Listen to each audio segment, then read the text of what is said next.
Let's call the Committee of the Whole meeting for Tuesday, March 12th to order. Please call the roll.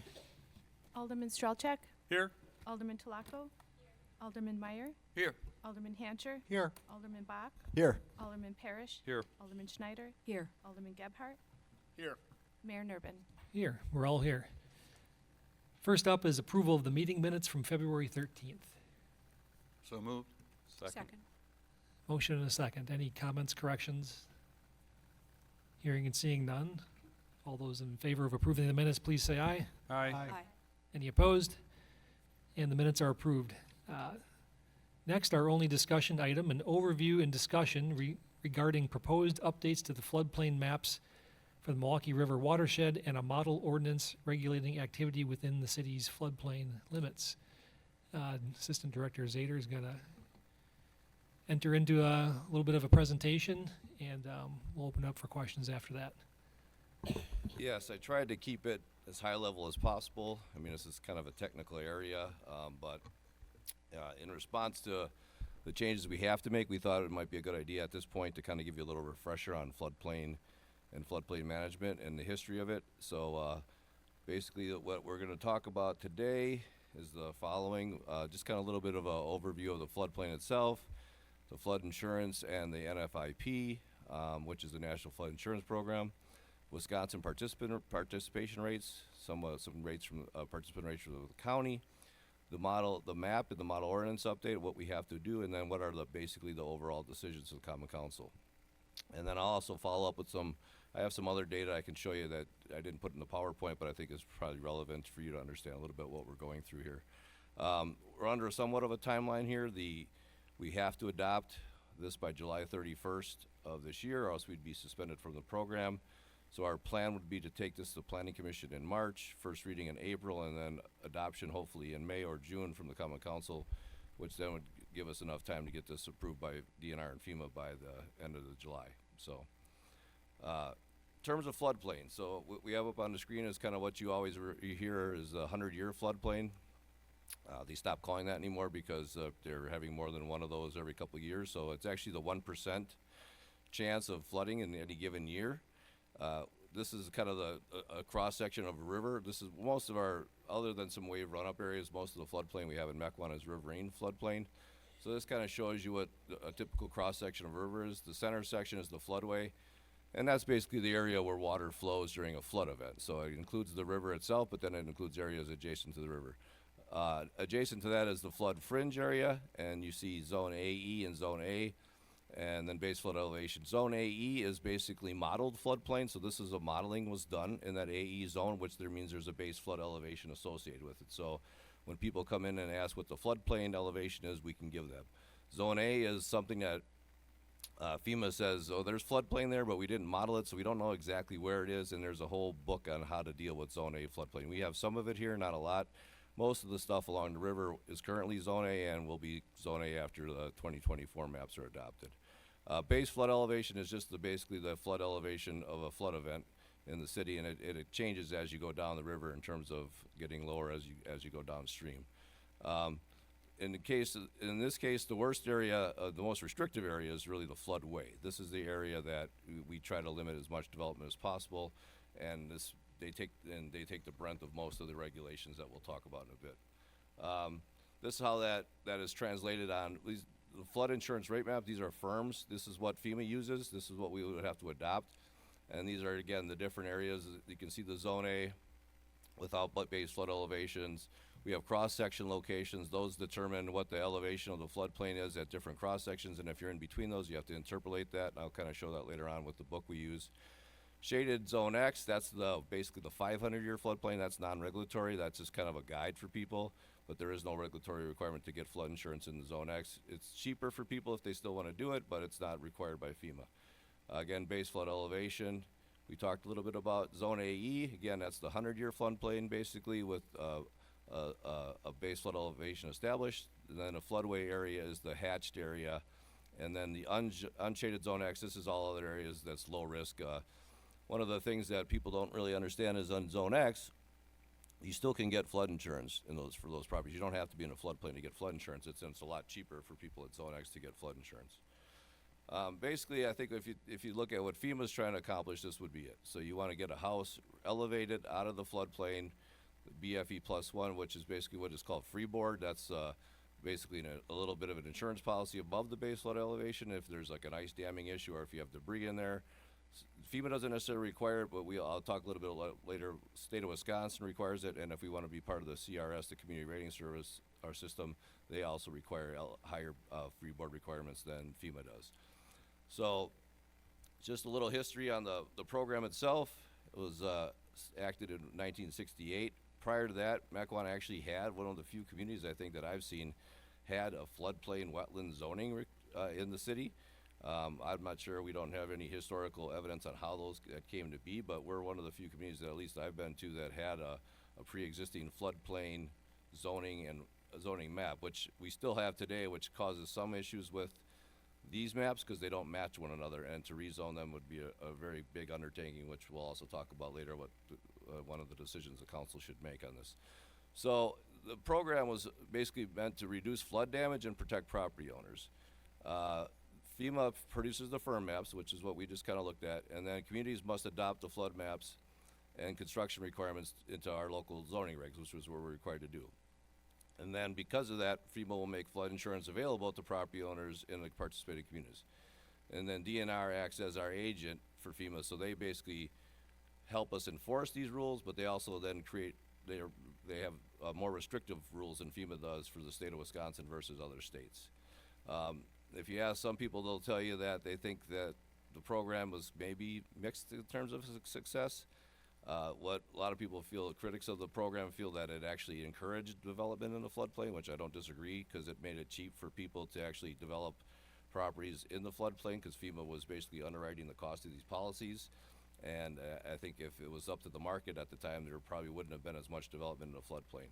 And I'll kind of talk about the ramifications of that going forward. This is not a mandatory program, so the city does not have to participate in it. The impacts of not participating is a lot of federally backed mortgages require you to have flood insurance, and if you don't have, if you're not a participating member, you don't get federal disaster assistance in a case of a disaster. And the big one that everybody always talks about was Wisconsin Dells in 2008, when Lake Delton broke its banks and flooded. The city or village of Wisconsin Dells did not like the floodplain maps that were presented by FEMA, and they decided not to participate in the program. So none of those people had flood insurance, and they were not eligible for disaster assistance. So that's a big risk to take. You're also not eligible for certain grants. They have flood mitigation grants that you can get, but you have to be a participating community as well. So I just put this in there. This is not in your in the PDFs or in the packet, but I thought I'd add this in there. This is kind of some historical information I think that is important to understand. So back in, it's hard to read that, but in 2004, FEMA decided, well, we're going to eliminate incentives to rebuild properties that keep flooding because it's costing us a lot of money. So they kind of, at that point, it was the first time I think they recognized that, well, maybe we're not doing this in a proper way. And then Hurricane Katrina hit, $17 billion worth of damage. That caused them in 2012 to adopt the bigger Water Flood Insurance Reform Act. This basically said, we're going to increase policies for people based on their risk. And they did, and people had big issues with that, and there was a lot of complaints. So back in 2014, they said, wait a minute, we're going to go back to our old ways a little bit. We're not going to damage people as much as we thought we would. So we're going to have, we're going to kind of grandfather them out and phase it in over a certain year period. And then 2017, we had hurricanes that came in another $6 billion in damages, and now in 2018, they basically said, well, we got to look at this a little bit closer and try to figure it out, because the issue is Congress has to fund FEMA, and the taxpayers of the country are paying for some of the subsidies because the FEMA's not been covering it with just their policies that they're writing for floodplain insurance. So this is kind of how the process works. So you have the FEMA on top, you have the DNR, and you have the city, and we're kind of in this together. Some things require FEMA's approval, some things require DNR's approval, some require our approval, some require all three approval. For example, so a letter of map amendment. This is if you are shown in the floodplain and you think you're not in the floodplain, you can hire a surveyor who can go out and survey your property, and he can determine whether you're in a floodplain or not. If you're not in a floodplain, you'll get issued a LOMA from FEMA. DNR has nothing to do with that. The city does not have anything to do with that. Now, if you're flooding and if you're filling in the floodplain, then the city of Mequon and the state and FEMA would get involved in that. So there's different requirements for different types of projects that you're doing in the floodplain. So this kind of somewhat adds confusion to the whole matter for a lot of the residents. The other issue here, I think there's a difference between what FEMA, their goal is versus the DNR's goal. I think FEMA's goal is to minimize their insurance risk and their losses. So they want people to elevate and get the houses and the structures out of the floodplain, and that helps them with insurance. DNR for the longest time has been in a position where they want those properties kind of gone out of the floodplain. They just don't want them there, and so they've regulated them in a way that they try to limit their useful lives over a certain time period, and we'll talk a little bit about that later. We really haven't established a policy on what we prefer to do. Now we have to make some choices coming forward that will kind of help us make that decision, and I'll get to that in a little bit. So again, flood insurance basics, a lot of this we kind of talked about. This is not something that's under your standard homeowners or renters policy. This is a separate rider. Recently, there have been allowances for private insurance, which hasn't been the case for a number of years, but you can get private insurance now for floodplain properties, and sometimes it's actually cheaper. I did speak with our DNR representation for this area and who lives in a floodplain, and she said her policy for private was about $2,000, $3,000 less than what FEMA does, but she's a zone A and has little risk. So if you're on a floodway and you're along the river and your property is low, you probably have a lot higher insurance issue. But you can get flood insurance through private markets now, which wasn't the case for a number of years. And then you can actually get it even if you are a part of the NFIP, because it only covers up to $250,000 for the structure, so you can get supplemental insurance if you need it as well. So what is not flood insurance? Anything that falls from the sky is covered by your homeowner's insurance policy, or any sort of sewer backups in your basement. These are not covered under flood insurance policy as well. Now there are times when you have rain coming down from the sky and they're also flooding, so it's up to FEMA and the underwriter to determine what the cause of the issue is. But these are things that are not covered under the flood insurance policy. So in terms of Wisconsin, again, to participate in the NFA, we must adopt and enforce our floodplain management, and DNR is the one that makes sure we do that. We just actually had our audit last week. We're supposed to get audited every certain number of years. This was the first one I think they did it since 2013. So they look at all the development that occurred in the floodplain in Mequon and see if we followed the rules or not. And if we don't, then they could either suspend us or they could put us on some sort of plan to get into compliance. So we enforce these rules through our local zoning and our building permit process, and a lot of it's very complex, but we're charged by the DNR to enforce these rules. So, and I did put in there, so these are not maybe 100%, but these are pretty close. So we have about 105 communities that do not participate in the NFIP. Now 60 of them have floodplain, and the rest of those communities don't have floodplain, so there's no really reason for them to participate. About 560 communities participate, and then 11 communities have been suspended. Now they've been suspended for a couple different reasons. One, they just failed to adopt the maps in time, or they just didn't follow the regulations that DNR put out for them, and they were warned and didn't comply, and then they eventually were suspended. So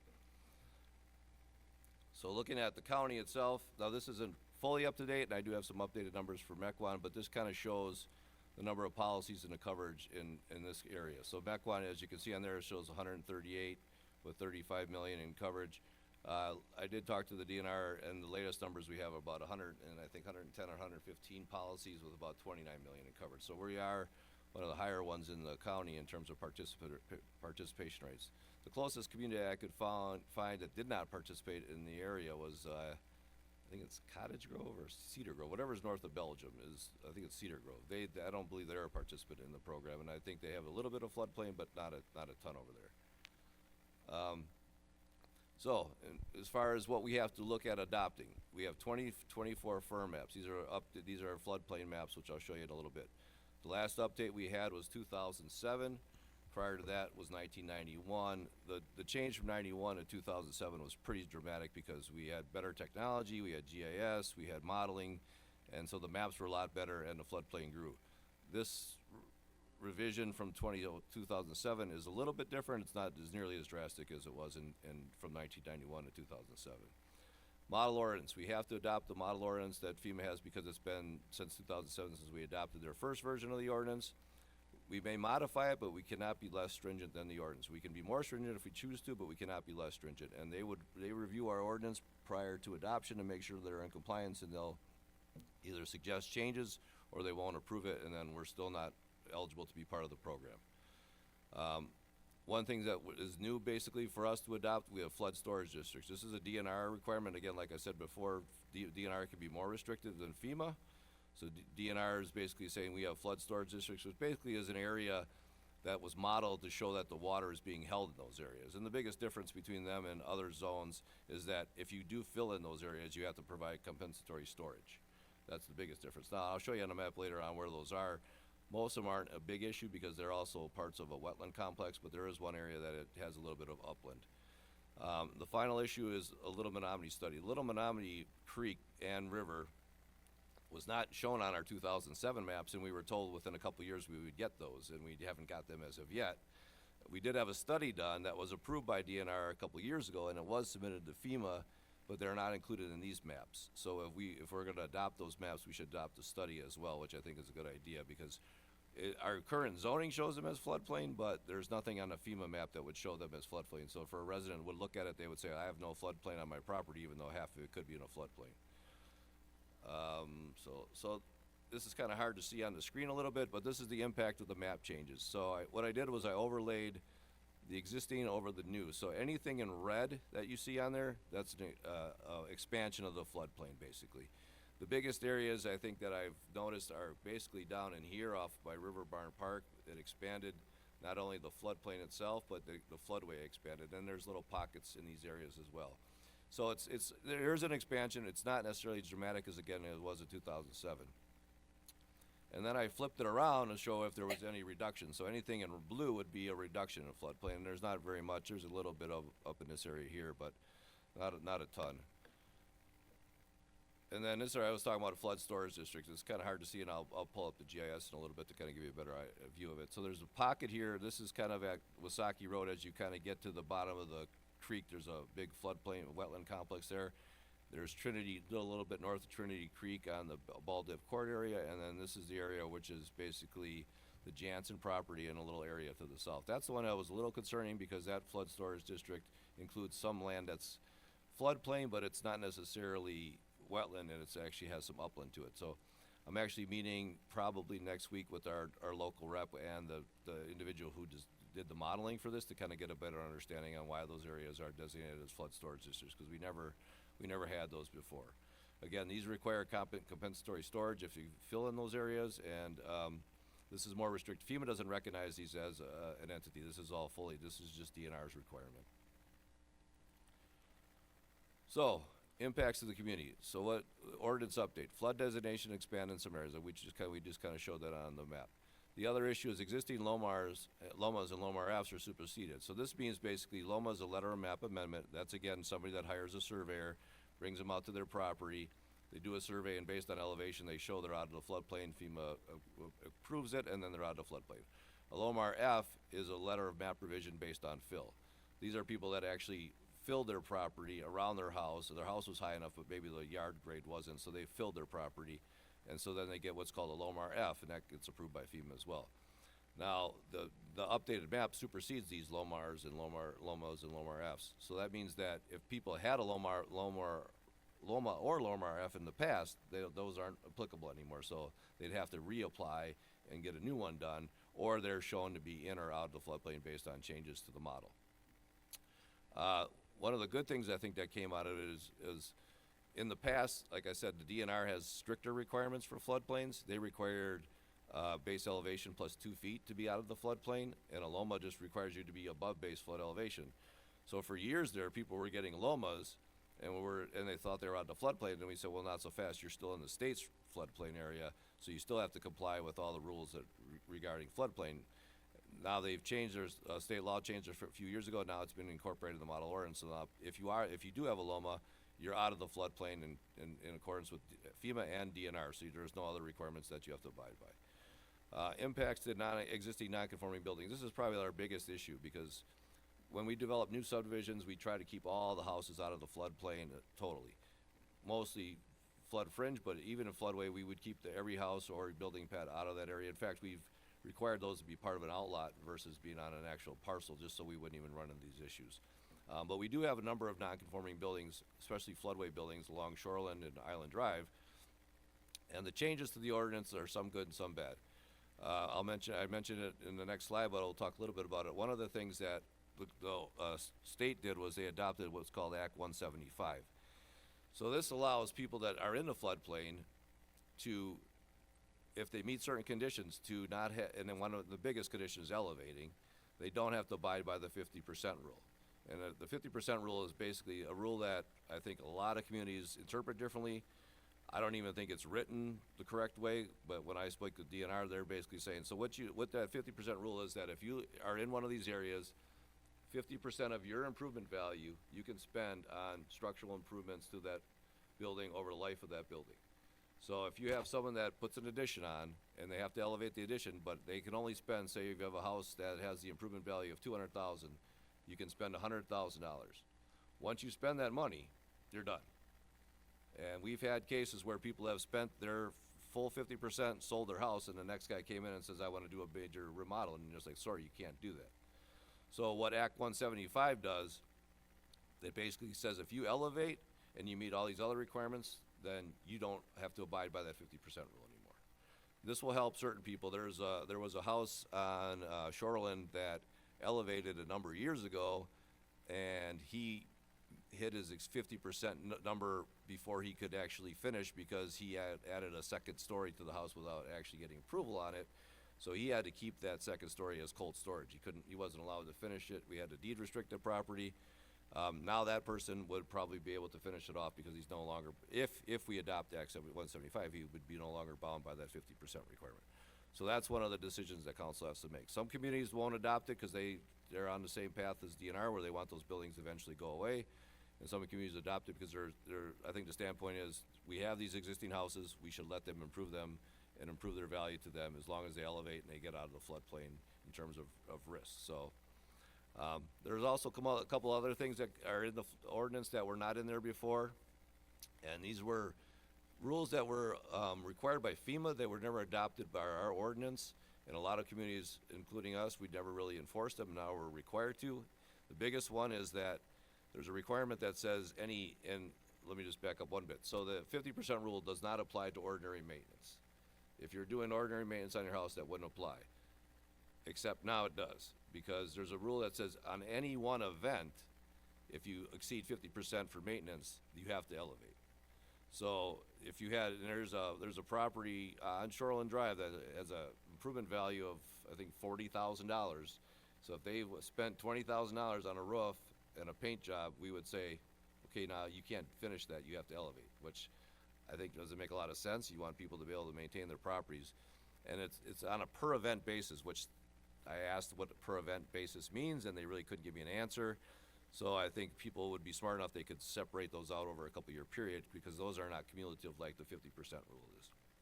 There's also a requirement that says if you're doing an improvement and you're also doing maintenance at the same time, both of those things can't exceed the 50% rule. So you're limited for that as well. So those are some of the good and bad things in this ordinance that we'll have to decide on where we want to go with. So these are basically the big overview questions that the council has to decide. Remain in the NFIP or opt out. That's number one. If we opt out, then we don't have to do much of anything. We can actually we can eliminate a lot of our requirements, and then people won't have to abide by the 50% rule. But again, there's ramifications of that. If you have a federally backed mortgage and you are required to get flood insurance and you can't, then they're going to be in trouble with how to resolve that issue. Again, the disaster assistance we won't be eligible for, and you won't be eligible for certain grants. So that's one decision. Adopt Act 175 provisions. If we adopt Act 175 provision, again, that helps non-conforming structures. As long as they elevate, they're allowed to again, not have to abide by that 50% rule. Adopt CRS standards. These are, the community rating system is a program that FEMA created that actually gives insurance breaks for cities that enforce the system. And it's a scoring thing basically from 10 down to 1. So the lower number you have, the more reduction you get in your flood insurance policy, and I'll show you that in a little bit. So if you're like an 8 or 7, I think you go down about 10% for policy, but there's a carrot and a stick thing there. So in order to be part of the system, they want you to do certain things, and a lot of it has to do with outreach and things like that, but there's also requirements they want you to do, and most of it has to do with basically elevating. So instead of elevating 1 foot above freeboard, they want 2 foot. Instead of 2 foot, they want 3 foot. They're always putting additional requirements on that. So there's about 4 or 5 places in the model ordinance that they dictate what the CRS provision is, and it's always elevation and change. Now, we don't have a lot of properties that actually elevate because it is expensive and it is a difficult process to do. But if we're going to do this, this would be a time to put it in because it would give people, again, notice ahead of time before they do elevate that if they have to meet these requirements as well. And then the following issue is, what do we do about our current zoning districts? We didn't do anything in 2007, which meant, and I'll show you that in a little bit as well, we have zoning in our zoning districts and we have FEMA maps that don't match one another. And it's very confusing, I think, to the residents, and it's hard to enforce on our end. And so we have to address that one of 3 ways. We can leave it, keep it confusing. We can match the FEMA maps with our zoning districts, which would be a very big undertaking, so we'd have to rezone probably 500 parcels. And then every time that map changes, we'd have to rezone parcels, or we would keep a base district similar to what's around them. Like if it's a residential zoning area, we would keep the residential zoning area and not have any floodplain in our current zoning districts, and then just rely on the FEMA maps for the overlay. Now can be good, but it also can be bad. If somebody looks at our zoning map and they see no floodplain, they're going to think, well, I can do whatever I want, but they have to go to the floodplain map actually to see what they're restricted to do with that. So those are basically the 4 big decisions that I think the council has to make.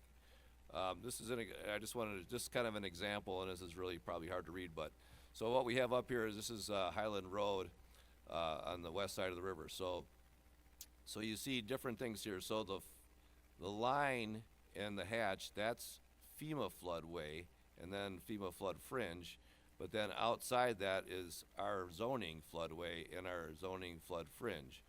So they don't match one another. They contradict with each other in certain circumstances. Like down here, we also have the same thing. This occurs all over the city, and sometimes it's just a matter of a small area, but sometimes it's a large area. So that's one of the issues that we kind of deal with on a daily basis in terms of enforcing our zoning code versus enforcing the FEMA code.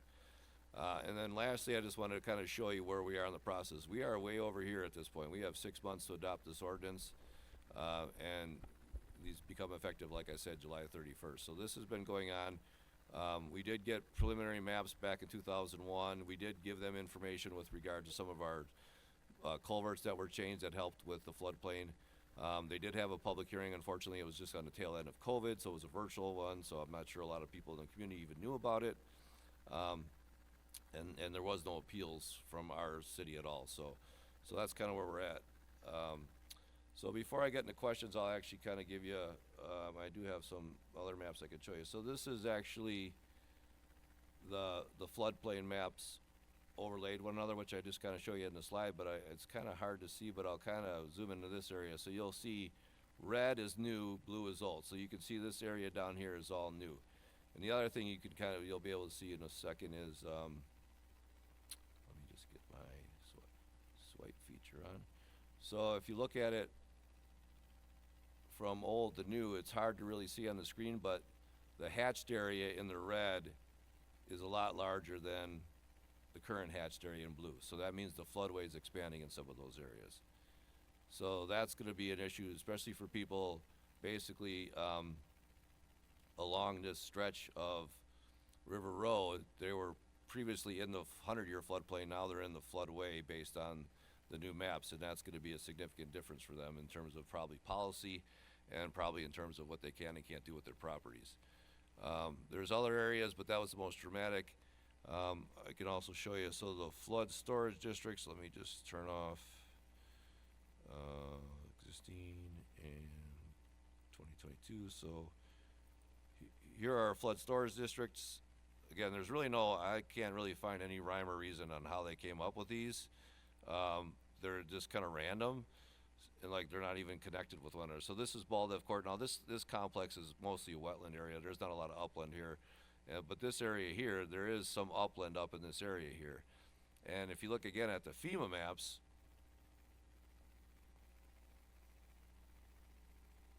these are shown as basically zone AE, which is base flood elevation. So, and then there's floodway in the center, but you can see the line between them doesn't even match really. It does kind of match the flood storage district in this area, but not all areas. So these are 100-year floodplains. So if it wasn't a flood storage district, they could fill those areas and get a fill approval from DNR and FEMA, but now since it's flood storage, they have to provide the compensatory storage. And I'm trying to get a little bit better understanding on how those things kind of modeled out, because it doesn't really make sense to me in terms of how they did it and where the areas are. The other area, like I said, is kind of out in this area here. This area is mostly wetland and floodplain, not really developable, so not too concerning there. I also wanted to give you a look at our, so this is our GIS site, and this kind of shows you what we're dealing. I tried to explain this, but this kind of gives you a real world example of what we're looking at. So when you look at this map, all those little houses, those are all LOMAs. So those were letter of map amendments that were granted to these people that lived in these areas, because this area, this is River Barn Park basically. This area is relatively flat, so a couple inches in elevation make a big difference. But you can see though that some of these people have LOMAs, they got out, some people here didn't. So if somebody's out, now basically they can do whatever they want with their property in terms of additions and building, but these people are restricted, and they could be living next to each other, and their house grade could be about 6 inches different from one another. You can also see these cross-sectional lines. These are how we determine what the elevation of the floodplain is. This area in the past, again, this was shown as a zone A, now it's an AE floodplain. This area now has a lot of floodway in it, which it didn't have, which it does not have currently, so that's a kind of a dramatic difference. And then I just have a couple of things just to show you, just in case you're curious. This is the community rating system. So as you can see on here, so if you're a 10, you don't get any basically benefit, but if you're a 9, you get 5% off your insurance policy. 10, it goes 15, all the way up to, if you're a 1, you get 45%. I think the highest rated community in the state of Wisconsin is a 5. I think Elm Grove's a 5. So the residents there get 25% off their policies by being a 5. And there's a lot of information involved. It kind of shows you, you have to get do elevation certificates, you have to do outreach programs. There's all these different requirements that you get points on, and then that points determine where you are in the community rating system. I also put in here, this is the recent FEMA, or DNR gave me this. This is what it shows our current status is. So it says 29 million in insurance policies, 113 are in force. We've been a participating member since 1971, which was the first maps that we adopted, which we don't even have copies anymore of, so I'm not sure what they showed, but that was the first time we entered the program. And the only thing other than I'm interested in here is we've had 4 claims of substantial damage, which means there's basically repetitive properties that have seen flooding over numerous flood events. I also would show you, this is kind of what a LOMA looks like. This is what we get from DNR or from FEMA. It just shows that the property structure itself is out of the floodplain, gives the address, and but then on down here where it says state local considerations still apply, which was what we used to adopt before when they were still in the floodplain if they didn't meet the 2-foot of freeboard. Now we don't have to worry about that, so these things will be in effect for everybody that gets one. And then there's another example. This is a LOMAR F. This was a fill project. This was the memory care facility and assisted living facility next to the fire station on the east side. They got a LOMAR F because they put in fill, which they were allowed to do, and they got approval. And then there was another one. This one is a little bit different. This is a LOMAR only.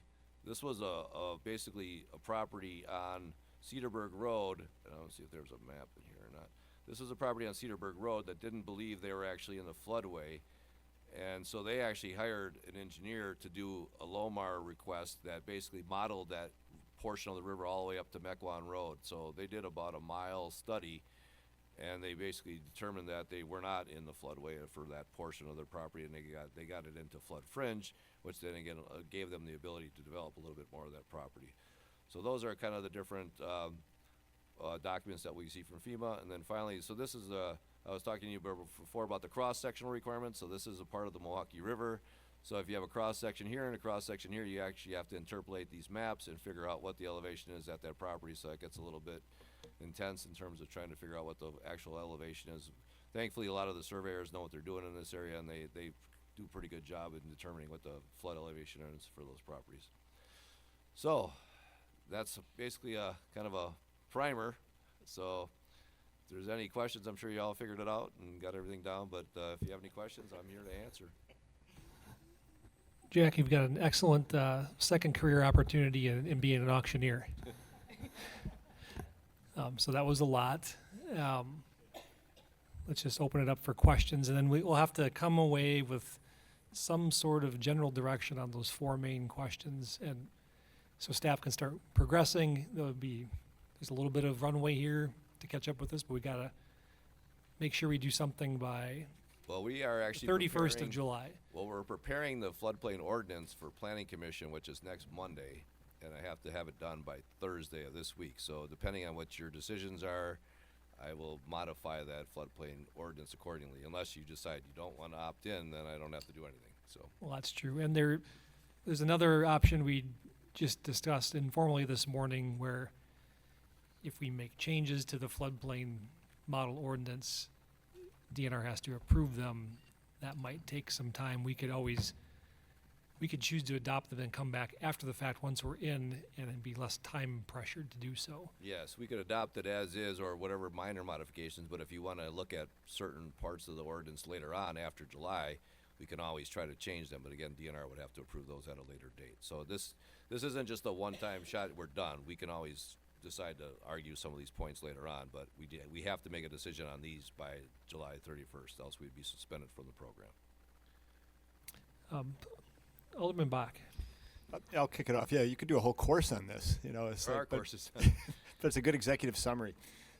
I guess I'm in favor of remaining, just from listening to you. And does that adopt the Act 175 that protects the homeowners along the? It doesn't protect them, it gives them more flexibility to develop their property. But again, the biggest issue is they're gonna have to elevate. Yeah. But that it basically eliminates this 50% rule for them.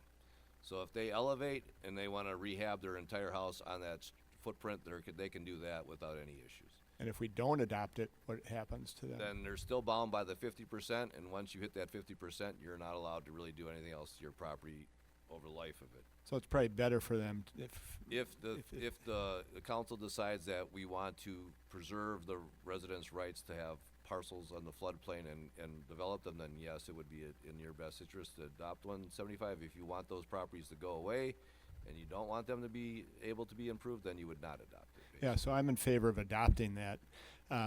Question though, two things. One, what happens with those? You mentioned shoreline, so let's take that for example. So those areas sometimes flood completely twice a year. So the city puts up signs, people have canoes to go get their mail, and they just kind of live like that. I mean, that's how. Do all of those people have insurance, or do they, every time something floods, do they make a claim, or what happens? I think it's a little bit different, and I don't want to speak for all the residents down there, but I think a lot of them understand what the rules are and don't necessarily let us know if there's issues. I've been through the two really big floods in 08 and 12, and so in fact, 2008, I was not the floodplain manager at the time. But our former building inspector went out with FEMA in boats to actually do inspections of some of these properties, and they don't have to let them in. So that's the thing. So I think a lot of the properties down there are cash buyers. They own the property so that they don't have to get flood insurance, and they just kind of live with the risk of living on the river, and they fix it themselves. There are some claims there because we do have some repetitive loss properties, so that people are getting insurance policies, but we don't see a ton of building permits in after the fact of a big flood. We just don't see it as much as we probably should. That would be my guess. And finally, you probably don't have a map. It would be curious to find out the different zones and all those. It's hard to tell, kind of when you're looking at the map, which is in the zone right along the river. Yeah, it's hard to see on the screen, but I can put them on there for you. So let me zoom out a little bit. We're on the Wi-Fi, so it takes a little time for this thing to load, but so existing ones. So basically the dark blue, which looks kind of like lime green here, the dark blue is zone A. Well, the dark blue is AE, the light blue is zone A, and then the hatched area is floodway. And that's all we don't really have any other districts here. That's the majority of it. And you can kind of see there's nothing from here to here. That's that little Menominee I was talking about. So if I put on, I actually have the little Menominee study on this map as well. And if I turn that on, you can see that's the little Menominee section that has been modeled by Sewer Pack that we would adopt as part of this, that shows the floodplain there. So, and it's the same for the new ones basically. I'll turn the existing ones off. Let me just see where,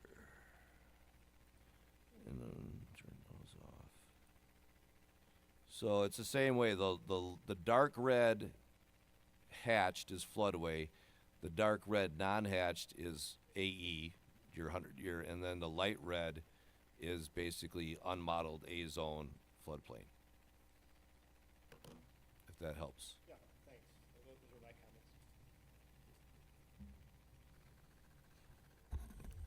comments. Alderman Strelchak. Well, this is going to stir up things a little bit, I'm sure. Hey,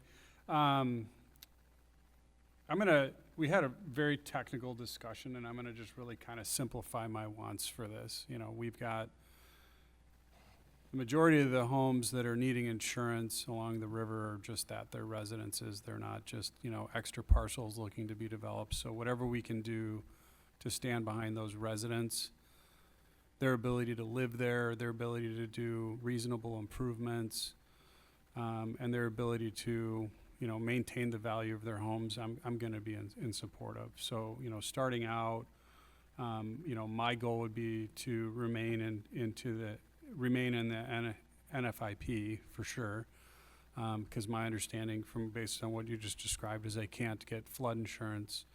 They can't get federally backed flood insurance. They could Right. get potentially something from the private market, but it could be a lot more costly in certain areas. And in certain areas, they might not even underwrite because they're too risky. Right. So So my worry is, you know, knowing how Shoreland has been over the years and knowing how, you know, I grew up in District 5, so I'm glad Alderman Bach spoke first. You know, I rode my bike over in the floodwaters, and it wasn't illegal back then, but I'm sure it's illegal now. And, you know, we went, and my friends were the ones canoeing down to the mailbox. They canoed to the bus stop and things like that. So we do have areas that, you know, although it's frequent and they work with it, you know, there's going to be a case where they need help. So, you know, let's make sure that we do the right thing as a community and we support those residents in their home and their abilities to live there. I had a quick question based on value, because everything's based on 50% of value or whatever, a little bit of value. What is the benchmark for that value? Is that assessed value? Is that well, what you think the value is? You know, the market's gone up, so. it's actually equalized value. So we take our assessment value and then we equalize it and we determine that's the value of the improvements only. Now, again, to be somewhat more flexible, if somebody would get an appraisal done just on and it's not on land value, so it's just improvements. But if somebody would get an appraisal done, we would take that as well. But it's equalized value of the assessment. So the improvement value of the assessment equalized. Now, a lot of times that's still not probably near what it's worth, but again, that's why we'd accept an appraisal. And then if they do an improvement and the value of the house goes up, Well, this does that start kind of, we get a little creep for them, that's or the debate what? where I think almost every community does it a little differently in how they interpret it. Some communities will say, okay, if you do 20% in 2000, you have 30% left, and you can use 30% of the new value. Now, but if somebody used up all 50% in 2000, they have nothing left. But some communities will say, well, if you used all 50% up in 2000 at 200,000, and now it's worth 500,000, you have some money left. I've asked DNR to put it in writing numerous times on what their legal opinion is of this, and from what they've told me, it's 50% at the time of the project. But the way the ordinance reads, it says 50% of the current equalized value. So current, that doesn't really explain anything to me. So I've asked her, even when we met the other day for our audit, I said, can you please get a legal opinion on this 50% rule? Because it's been misinterpreted, I think, by a lot of communities and enforced in different ways by different communities. Because it's poorly defined by the DNR. Poorly defined, and it's really not real. I mean, again, we have a property owner on River Road who bought a house from someone, and then he They didn't disclose. They disclosed they were in the floodplain, but I don't know if they're even legally required to disclose that they had no gap left in their 50%. And that's when he came and said, "I want to put an addition on." Obviously, he wasn't happy that he couldn't do it, but he was going to sue the previous owner. I said, "I don't know if you have a claim or not against him because I don't know if he has to disclose that." But if we were using a different methodology, there may be some more money available because the value of that house went up after the improvements that the original owner did. So. And then we've got spotty areas where people have gotten them approved in the same neighborhood where they would be written in for life. I forgot what the acronym was for that again. Well, a LOMA basically. Loma, so, yeah. so- What can we do as a community to appeal to kind of get those neighborhoods approved for, it's just so weird that like you could have 1, 2, and then none, and then another, and there's no real justification for the ability of these residents to be able to do things. Unfortunately, it's all, like for the map I'm showing this area here, it's all based on the elevation of that house and the surrounding area. So if one house was built 6 inches higher than the other one, one's in, one's out. I mean, there's really not much we can do. Now, again, they could elevate the house, but that gets really costly. There are ways to get mitigation grants to pay for that elevation through the city, but the paperwork is a nightmare on it. But it can be done. The one thing I didn't address before is that the elevation of the house itself does not count towards the 50%. They want people to, FEMA especially wants people to elevate, so it eliminates their risk. But elevating is not just the only thing you have to do. You have to basically make that basement uninhabitable. You have to have breakaway windows on both sides that will take flood water in. You can't have any mechanicals down there. You can't have any living space down there. So it's not just elevating, it's actually creating a pass-through for the water to go through, and there's no other equipment down there that can get damaged in a flood event that you can claim an insurance policy for. So, but unfortunately, that's just the way it works. It's all based on elevation in terms of the AE zone. It's all based on a flood elevation that modeled. Now again, obviously in 2007 when this was done, the modeling didn't work very well because you have people all over the place getting lomas.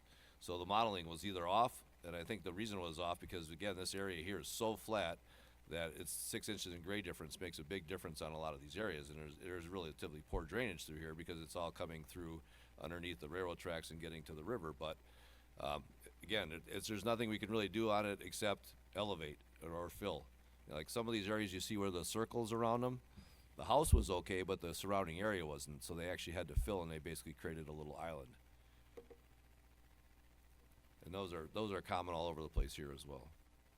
Then what is the elevation? Like you need to raise the elevation. What does that mean? Just raising it up, doing everything that you just described? Is that what that is? The first floor elevation has to be, for FEMA's requirements, has to be at base flood elevation. So like in this example here, you have a cross-section line right here. So we would look up that cross-section line, and then in that FIS study I showed you will tell you what the cross-section line elevation is. And so this house right here just has to be above that number. If they're above that number, then they're out. But if the guy next to him, if he's not above that number and he wants to get out, he has to raise them 2 feet to get out. So it's a different standard because DNR requires 2 feet of freeboard versus FEMA, which doesn't require any freeboard to get out. So that's where I think it gets a little dicey for people. If you're a lower house and you have to elevate, you have to go. And the thing is, though, with elevation, it's a costly procedure, but going up another 2 feet doesn't add a ton to the cost. If you're going to do it, you're going to do it, and you might even be smart just to elevate as much as you possibly can just to protect yourself and your home as best as possible. So situational question, referring back to Shoreland in specific, let's say we have a flood event, let's say that house gets damaged and they require more than the 50% just to rehab the home to make it inhabitable at this point. What happens? The question in both situations. First question is, how did it get damaged? Because there's different requirements for a flood and a non-flood. This is another thing that's relatively new. If your house happens to get hit by lightning and you're in the floodplain, you can rebuild on the existing foundation. If it gets damaged by a flood and you chose not to elevate and you're not part of Act 175, then you have to remove the house. You can't rebuild.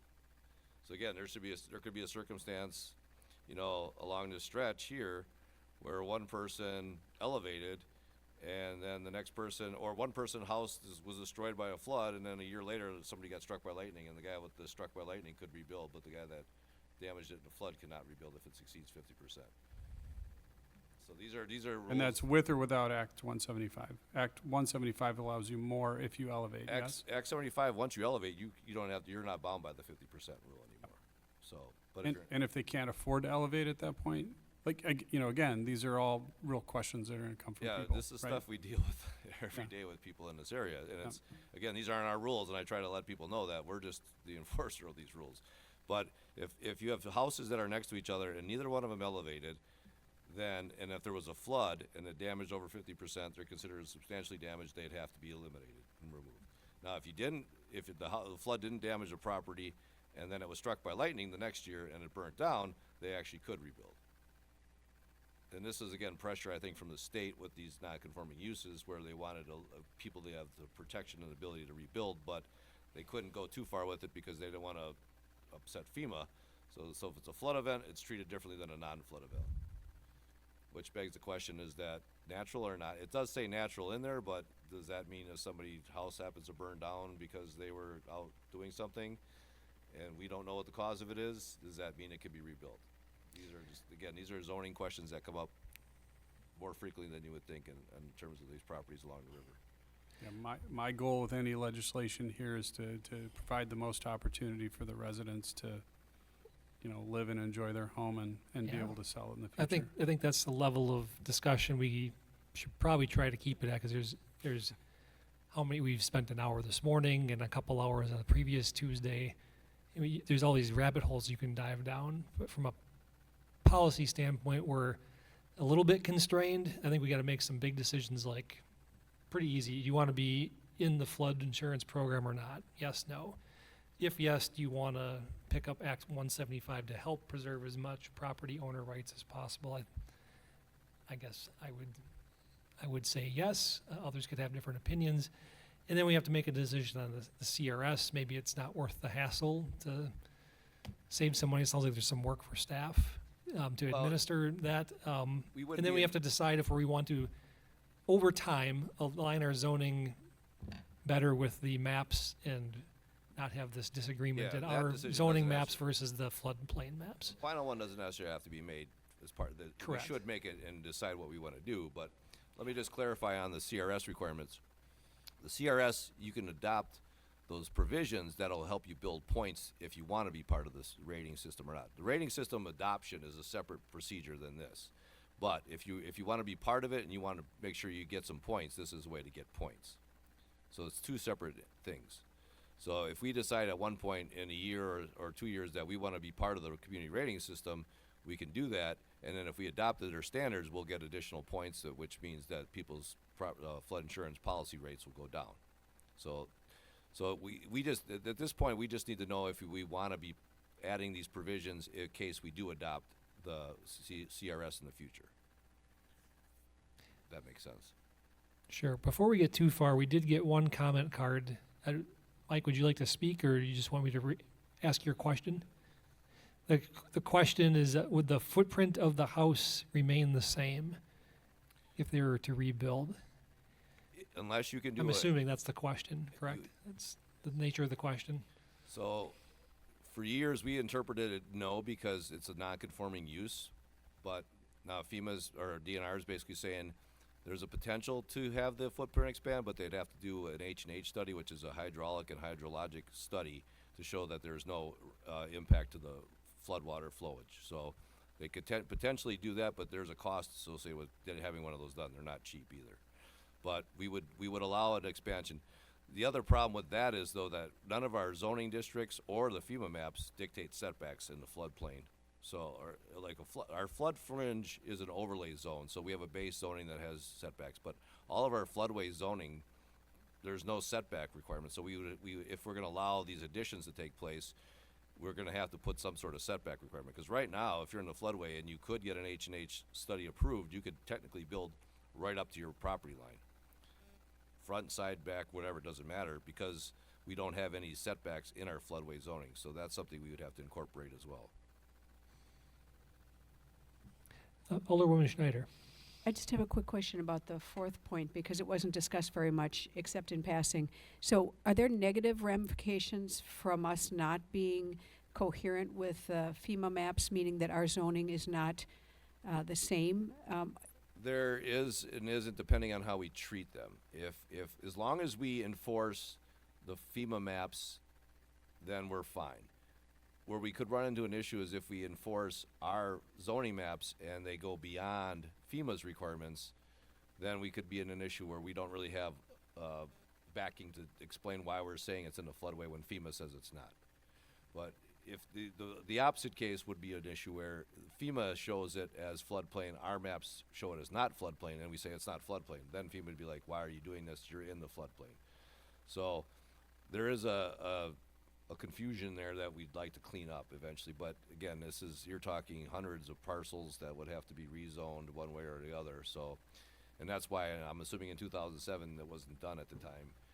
Because it is a monumental task, but I think it needs to be addressed. We also still have floodway zoning districts and flood fringe zoning districts in addition to our floodway, flood fringe zoning ordinance for FEMA, which don't actually match one another either. So it's, Seems like it would be confusing for the homeowners when they're trying to determine whether or not they might want to purchase flood insurance or whether they'd be eligible for some of these programs if it doesn't cohere. yeah, I mean, it is confusing.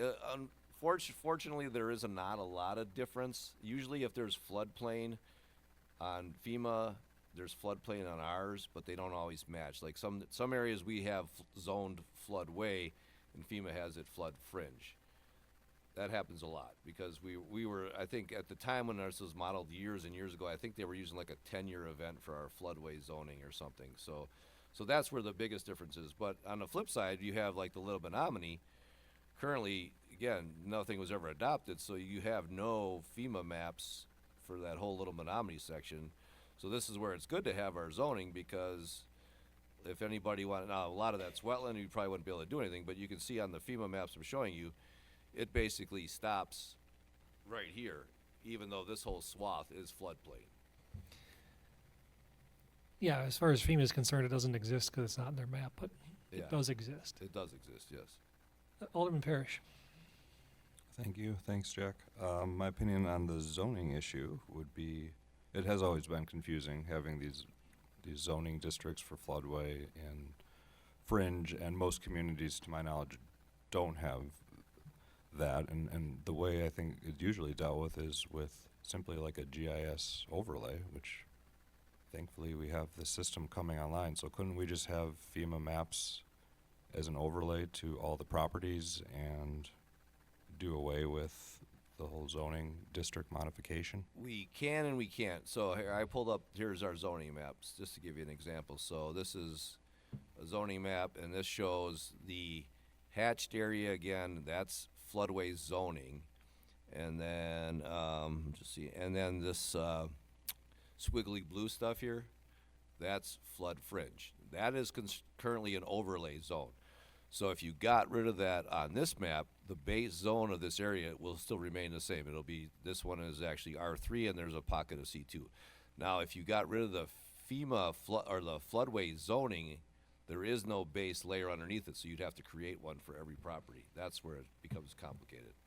So every one of those properties you would have to create a base zoning because there's not one that exists. The flood fringe is easy because that's an overlay that we can address, but that gets a little bit more difficult with the floodway.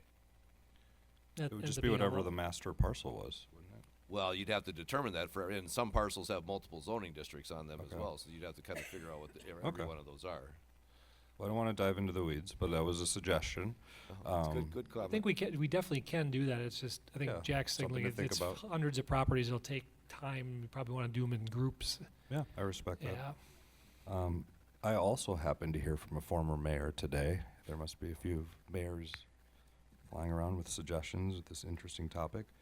Main suggestion was to send, notices, of course, to all the affected homeowners, especially the people along shoreline, especially so late in the process. This is going to be really life-changing for some of these people, especially in the cases where their entire property is being rendered in a floodplain all of a sudden.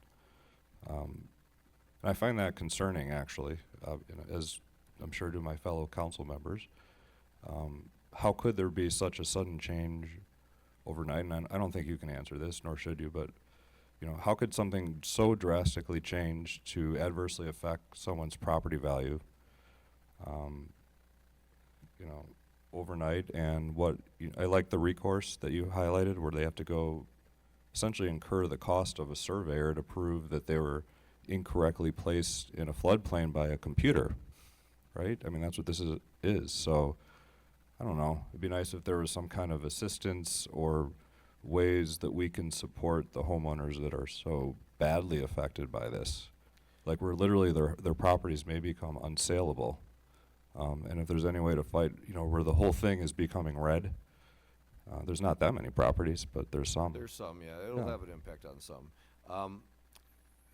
I will say it didn't happen overnight, but the public hearing was something that the county did with DNR, and I don't even know if they have a list of all the affected property owners that they would notify individually, but I know they didn't. If we ever rezone these properties, we have to notify them at that point. But adopting the FEMA maps, we don't have to. We could try to figure out a way to do that, but even that becomes difficult because, there's floodplain on property, but it really only impacts them if it includes their house. So if you look at some of the areas along Parkview, you have long, narrow properties, like in this area here, you have long, narrow properties. The only floodplain is in their yards, and that really doesn't have much of an impact because the house itself is out of the floodplain. So do you notify them or not? And then you have to.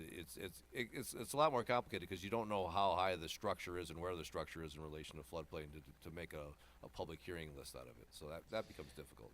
Well, and we're not the body that authored the maps. We're just the ones stuck having to To implement it, enforce it, thanks yes. to what FEMA and the DNR have conspired to do to us. So we can notify them, but we can't change it. It's not our model. We'd have to go argue with That's the what I'm federal saying. government. Just yeah. notify and allow them to not find out after the fact. Or we would have to hire our own engineer to do our own modeling, which would be obscenely expensive, and you may end up with the same results anyway. Correct. Alderman Stralchek. I think you're gonna get enough questions that it's gonna burden your office, right? I'm gonna recommend that we do a workshop. I think it's a big change for the residents that are impacted. If we find a way to notify them appropriately, just to come in for the workshop, we can have set examples, take a little bit of time to explain what it is. The best person that's concerned is an educated person that's concerned. They at least know what their options are and, what it means to them, and they can help evaluate how to work through the system versus, really just worrying. And, we've seen a couple of those council and those planning commission meetings, get pretty long. And a lot of the concern was worry, right? And I think some sort of a workshop would benefit the people on this one. Yeah, the hard part again will be just determining who to notify and how to notify them. I mean, I can tell you from '07, there were people that weren't aware of it and didn't become aware of it until they either did something on their property 2 or 3 years later, or they had to renew their insurance policy, and then, or they refi. A lot of times it would happen in '07 when people refied their mortgage, and they had a new lender, and the lender said, "Wait a minute, you're in the floodplain." And he's like, "What are you talking about? I've never been in it before." And that's when they found out. And sometimes that are 2 or 3 years after we adopted these maps.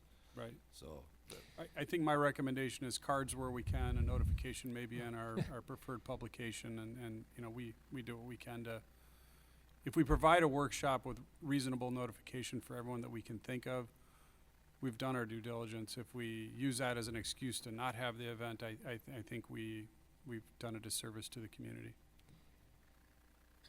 So whether we adopt them or not, they're still in the FEMA map. Isn't the lending agency still going to identify that? well, we've been called by lending agencies to ask us. Well, first they call FEMA and they say, "Are they in the floodplain?" And FEMA says, "Talk to your local rep," because they don't, even though it's their map, they won't make that decision. They have them call me, and then I got to say yes or no. And then sometimes these maps weren't really Well, meant to be 6 inches of error. I mean, there's error involved. So some lending agencies, if you're anywhere near the floodplain, they'll say, "Prove me you're not." So they'll make those guys get lomas, even though they might not be shown on our maps as being in a floodplain. They don't want to take any chance, so they say, "Okay, you got to prove it to me you're out." And sometimes that doesn't happen until, again, 2 or 3 years down the road when they refi or they sell the house. That's the other thing that comes up a lot when people sell the house. And then the buyer says, "Wait a minute, we're in the floodplain here." And he's like, "No, I'm not." So I think unfortunately there's this saying in engineering, and I can recite it because I'm in engineering. Some models are useful, no models are accurate. So there's no such thing as a perfect model. Sometimes they're useful. And that would be just the unvarnished truth, but I can't speak to how accurate FEMA's maps are, and I'm lucky I don't live in the floodplain. I'll take one more question, and then I'll try to corral. We have to give you some direction. You've got a timeline for Planning Commission to hit, and we will certainly get more bites at the apple here over the coming months. So, Alderwoman Talaco. Thank you. This affects pretty much my entire district, so it is a topic that would like to think I've done a lot of research and am rather informed on. Jackie did a great presentation, so thank you. My one question is that it's my understanding that FEMA is the federal agency, and FEMA gives power to the DNR. And you said several times that the DNR now has more restrictive policy than what FEMA has, and I'm wondering how they get that power and who has delineated it to them, because if DNR is acting as an agency of FEMA, they cannot enforce a stricter policy than what is set by the federal government, is my understanding. The legislature has determined what the DNR should work under. And in fact, it was a lot more strict up until even Act when I think that was the legislature's response to DNR was we're going to adopt 175 to take away some of that restrictiveness. But I think the way that FEMA works is they allow states to have more restrictive requirements than they do. And The DNR is acting on behalf of FEMA. Or DNR can't go, well, FEMA has this rule, but we're going to tweak it a little this way. They need to have that either through the Wisconsin I State think it's through the legislature. Brian can chime in if you want, but I'm assuming everything gets passed through NR 116. Yeah, it would be either through the administrative code or the statutes themselves would be where they get that authority. Sometimes it's a fairly broad grant of authority, just protect wetlands, for example. Sometimes it's very specific. Like the X 175 stuff is an example of areas where the legislature has put in very specific rules and regulations that they expect DNR to follow. There are other places where it's a broader grant, and that's what the rulemaking process is designed to do at the administrative level. Okay. Well, I will be looking into it because I haven't really seen anything through like the Wisconsin State Legislation, but that's not the point. The point is that this new mapping system is going to affect a lot of citizens. It changes somebody's mortgage substantially, and we're not talking $1,000 more a year. It's upwards of $3,000, $4,000, $5,000 to now insure their home and their mortgage. It prevents them from being able to, their home is what most Americans work for, so they can't update it, they can't do improvements. Like I don't take this decision lightly.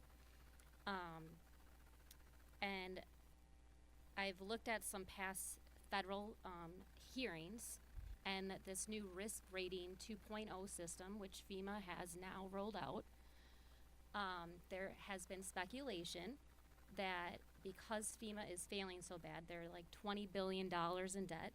It's a crashing program. It's not sustainable. They can't keep taking loans out. That they came out with this new algorithm, which they have failed to disclose how it's calculated. And now we're seeing, for Mequon as an example, but this is in Louisiana, this is in all sorts of all the states, is these like huge land grabs almost. And I just cannot feel good at the end of the day passing maps that I don't really know how they were created. I'm supposed to just trust a program. And living in Mequon my entire life and seeing the flooding that has happened, but also being able to talk to generations of people that have lived in Mequon where historically we haven't seen some of these areas, makes me very concerned and calls the question. Now, I went on to FEMA, and the 5 houses that were built on Fieldwood, they were lifted up on fill, and the new map shows that that 5th house now is in the floodway. I'm like, so we passed development on the river, it was checked, it was cleared, it wasn't there, and now this map that I pulled up, this was off of the website, it's not maybe the same, shows that half of that house could potentially be in the floodway. Now, if you actually physically look at the elevation, you would think that's kind of a far fetch. The other concern that I have is that you're talking about like raising your house and base flood elevation levels. Fantastic. I think that's a great alternative to try and get some of these homes out and give them some more of their freedom. But at the same time, the base flood elevation in this area, they're raising by 12 inches, by a foot. So how do you comply with this? You raise your house, a new map comes out, now they're like, oh, gotta raise it another foot. So like, how are we gonna deal with that with our citizens in their best interest? You know, my goal is residents first. I wanna see them improve their houses. I want them to be pulling those permits so that we're coming in and inspecting them. I wanna be able to have the city reap the benefits of this increased value in these homes as well. So like, my objective is, how do we do all this? And I know that's a little bit more than your couple questions here, but the standards of the 1960s aren't the current standards of today. The viewpoint and the way that people want to go about things have changed, and our goal needs to be making the best decision for whether it's one house, or I think it's closer to like 20 new homes that will be in this floodway, to make sure that these maps are correct. So I'm in favor of seeing what it would cost to engineer some of this.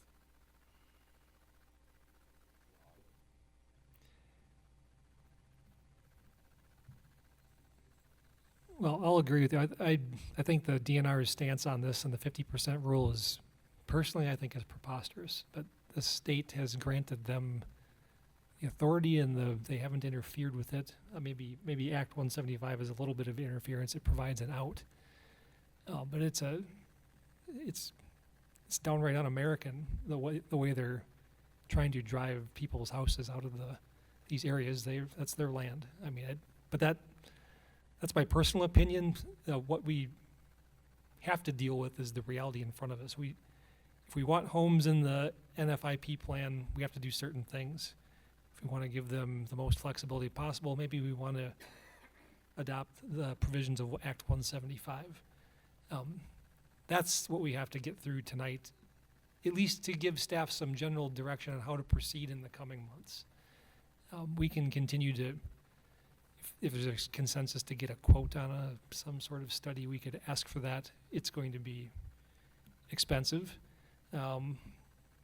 But we can certainly have, if that's the consensus amongst the body, we could have them look into it. So we at least know what the kind of cost we're talking about. It'll be all of Mequon's taxpayer money benefiting just those that live in the floodplain, these areas. So we need to get through. I'm gonna just break it down the 4 questions, and then we'll maybe add the 5th. Do we need, who wants to have Mequon stay in general in the NFIP program so that people can get FEMA-backed flood insurance? Okay, good. There's question number 1.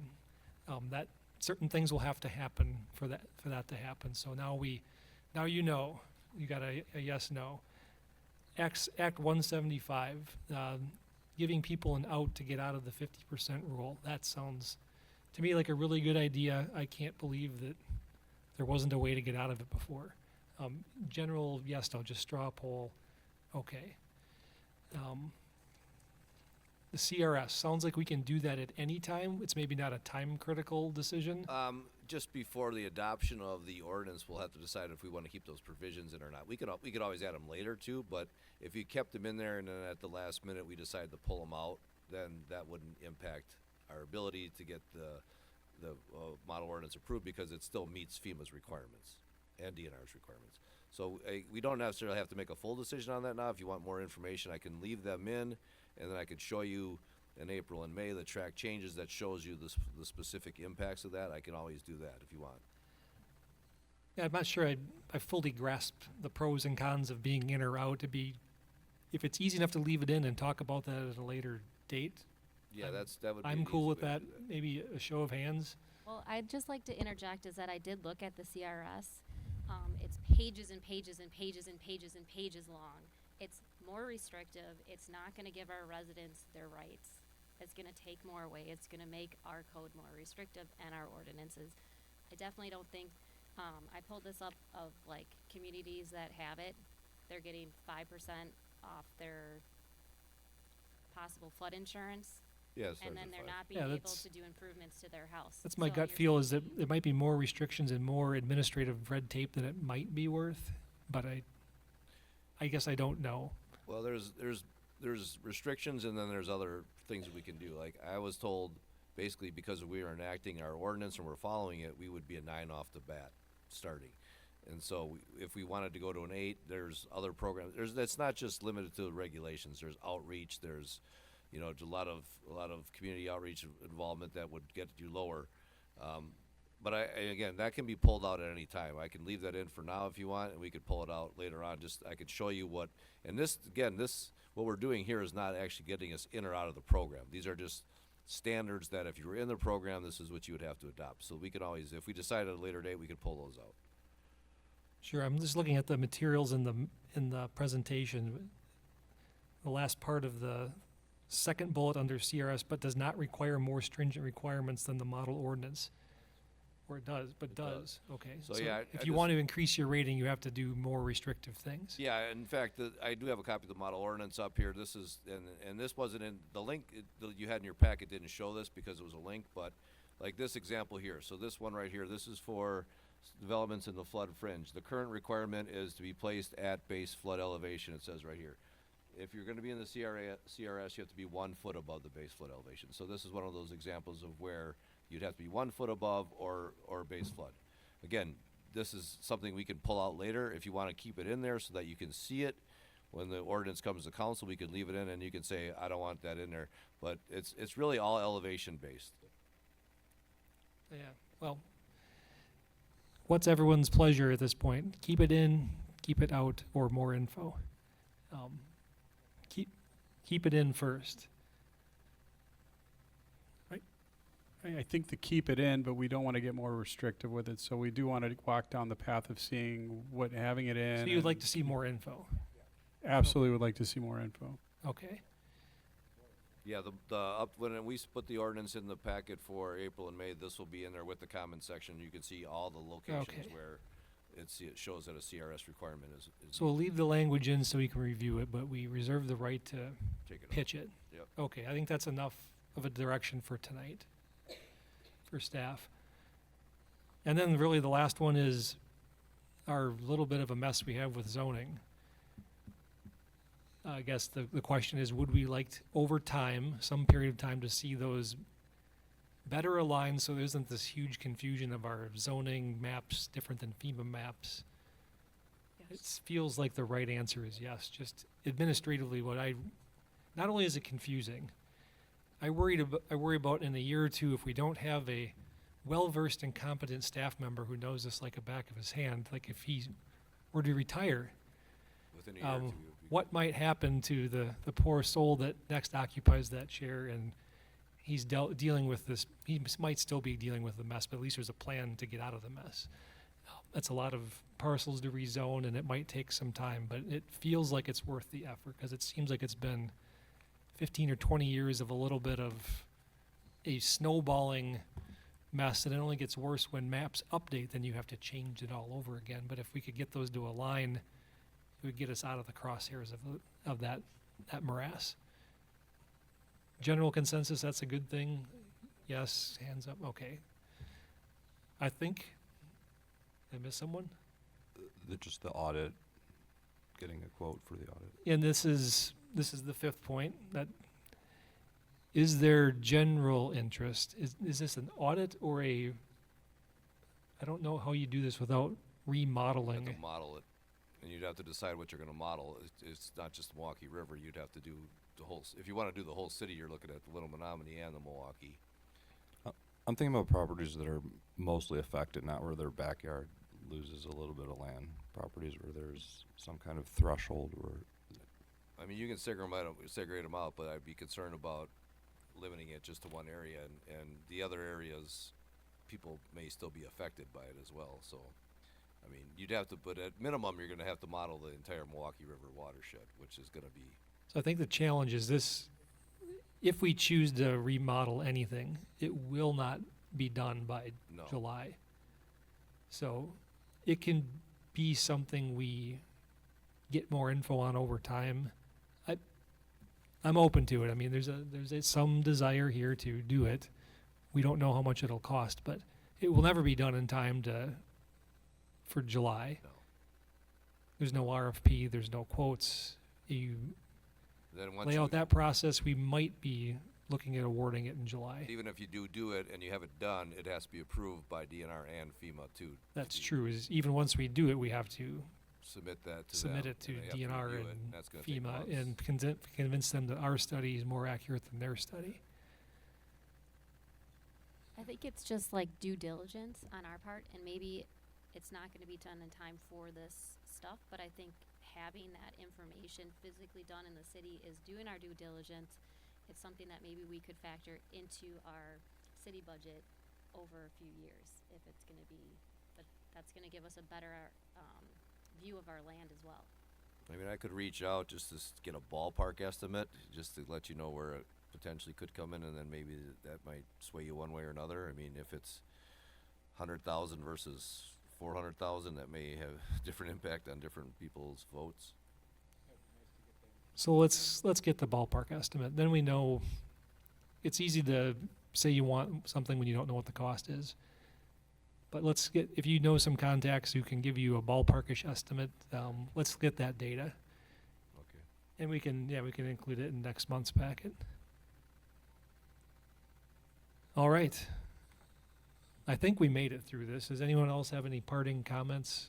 We'll be talking about this a fair amount over the next 2-3 months, so. You need anything more, Jack? No, I'm good. All right. I think let's call it good on that one. Yeah, do we have a motion to adjourn? So moved. Second. Motion and a second. All in favor, please say aye. Aye. Aye. Any opposed? We are adjourned.